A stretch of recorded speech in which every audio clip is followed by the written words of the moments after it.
मित्रांनो, महाराष्ट्रातल्या जनतेनं कीर्तनकार, संत, साधू, प्रवचनकार यांच्यावर कायमच प्रेम केलेलं आहे आणि महाराष्ट्रामध्ये सध्या इंदोरीकर महाराजांवर महाराष्ट्रातली जनता भरभरून प्रेम करत आहे। इंदोरीकर महाराजांनी इतकं प्रेम कोणत्याही बाबाला मिळालेलं नसावं किंवा कोणत्याही कीर्तनकाराला मिळालं नसावं।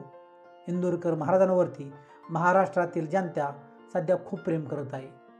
परंतु मित्रांनो, इंदोरीकर महाराजांच्या कीर्तनासंदर्भामध्ये आपण जर 4 गोष्टी केल्या तरच आपल्याला इंदोरीकर महाराजांच्या कीर्तनाचा फायदा होणार आहे, तुमच्या जीवनामध्ये त्याचा काहीतरी उपयोग होणार आहे। तर त्या 4 गोष्टी कोणत्या हेच आपण आजच्या व्हिडिओमध्ये पाहणार आहोत। नमस्कार मित्रांनो, मी संदीप येनके पुन्हा एकदा एका नव्या वेगळ्या व्हिडिओमध्ये आपलं सगळ्यांचं स्वागत करतो। मित्रांनो, एका कीर्तनामध्ये इंदोरीकर महाराज स्वतः सांगतात आणि तुम्ही जर माझं कीर्तन ऐकत असाल आणि त्याच्यावर जर तुम्ही अंमलबजावणी करत नसाल तर माझं कीर्तन ऐकून तुमच्यामध्ये काही बदल होणार नाही, तुम्हाला त्याचा काही फायदा होणार नाही। म्हणून मित्रांनो, या 4 गोष्टी जर तुम्ही केल्या तर नक्कीच इंदोरीकर महाराजांच्या कीर्तनाचा तुमच्या जीवनामध्ये फायदा होणार आहे।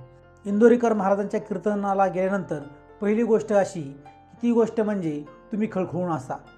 कीर्तनाला गेल्यानंतर कीर्तनाचा मनसोक्त आनंद घ्या, खूप हसा। या हसण्यामुळे तुमच्या चेहऱ्यावरती आनंद येणार आहे आणि तुमच्या आयुष्यामध्ये वाढ होणार आहे, कारण असं म्हणतात की हसण्यामुळे आयुष्य वाढतं। त्यामुळे तुम्ही खळखळून हसा आणि कीर्तनाचा आनंद घ्या।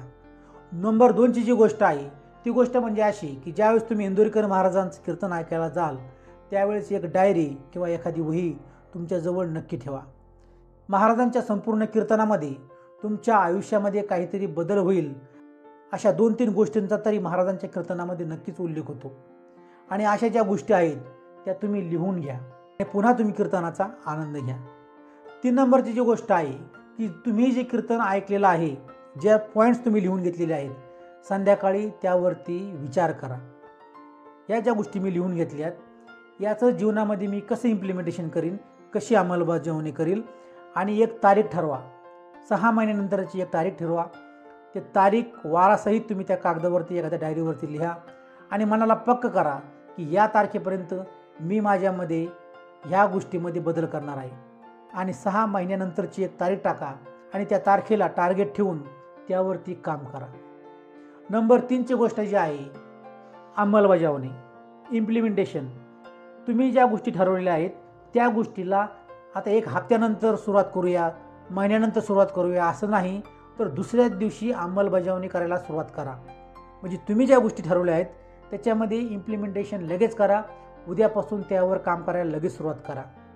आणि नंबर 4 ची जी गोष्ट आहे मित्रांनो, 6 महिन्यानंतर ज्यावेळेस तुमच्या जीवनामध्ये आमूलाग्र बदल घडेल, तुम्ही काहीतरी जीवनामध्ये मिळवताल, त्यावेळेस मात्र इंदोरीकर महाराजांचे आणि ईश्वराचे, भगवंताचे आभार माना।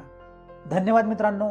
हा छोटासा व्हिडिओ तुम्हाला कसा वाटला कमेंटमध्ये नक्की कळवा आणि हा जर व्हिडिओ आवडला असेल तर एक लाईक करायला विसरू नका, कारण तुमचं एक लाईक जे असतं ते मला नवीन वेगवेगळ्या विषयावरती व्हिडिओ बनवायला मोटिवेशन देतं।